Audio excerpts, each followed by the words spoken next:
बादशाह और अजनबी का अजीब किस्सा।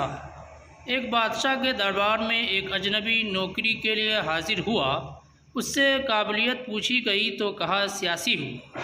बादशाह के पास सियासतदानों की भरमार थी। उसे ख़ास घोड़े के अस्तबल का इंचार्ज बना दिया। कुछ दिन बाद बादशाह ने उससे अपने ख़ास सबसे महंगे घोड़े के बारे में पूछा तो उसने कहा यह घोड़ा नस्ली नहीं है। बादशाह को बहुत ताज्जुब हुआ। उसने जंगल से घोड़े के एक माहिर शख्स को बुलाया। उसने बताया घोड़ा नस्ली है, लेकिन पैदाइश के वक्त इनकी माँ मर गई थी। ये एक गाय का दूध पीकर उसके साथ पला है। सियासी को बुलाया गया। पूछा तुमको कैसे पता चला? कहा जब ये घास खाता है तो गाय की तरह सर नीचे करके खाता है, जबकि नस्ली घोड़ा घास मुंह में लेकर सर उठा लेता है। बादशाह उसकी बात से बहुत मुतासिर हुआ।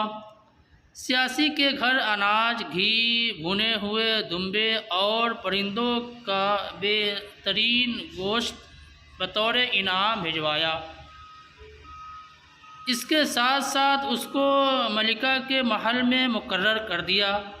कुछ दिनों बाद बादशाह ने सियासी से बेगम साहिबा के बारे में राय मांगी।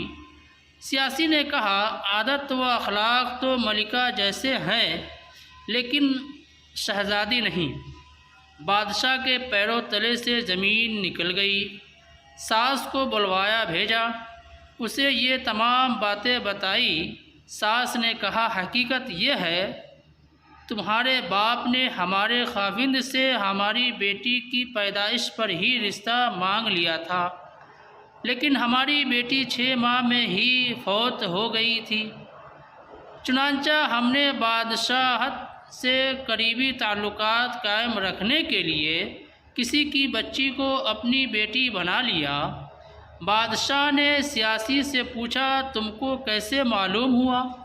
सियासी ने कहा इसका खादिमों के साथ बर्ताव जाहिलों से बदतर है। बादशाह उसकी इस समझदारी से और भी मुतासिर हुआ और बहुत सारा अनाज, भेड़, बकरियां बतौर इनाम दी और अपने दरबार में मुकर्रर कर दिया। कुछ दिनों बाद और गुजरा। सियासी को बुलाया और बादशाह ने अपने बारे में पूछा। सियासी ने कहा अगर मेरी जान बख्श दी जाए तो बताऊं। बादशाह ने उससे वादा किया। सियासी ने कहा न तो तुम बादशाह ज़ादे हो और न तुम्हारा चलन बादशाहों जैसा है। बादशाह को ताव आ गया, मगर जान की अमान दे चुका था। सीधा माँ के महल पहुँचा। माँ ने कहा ये सच है, तुम एक चरवाहे के बेटे हो। हमारी औलाद नहीं थी तो तुम्हें गोद लेकर पाला। बादशाह ने सियासी से पूछा तुम्हें कैसे मालूम हुआ?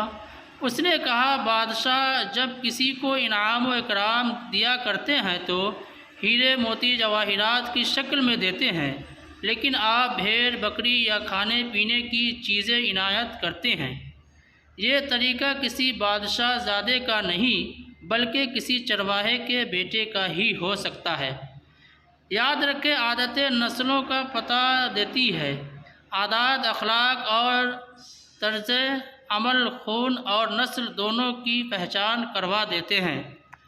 दोस्तों ये कहानी अच्छी लगी हो तो पेज को लाइक करें, कमेंट करें, शेयर करें, चैनल को ज़रूर सब्सक्राइब करें। वीडियो देखने के लिए आपका बहुत बहुत शुक्रिया।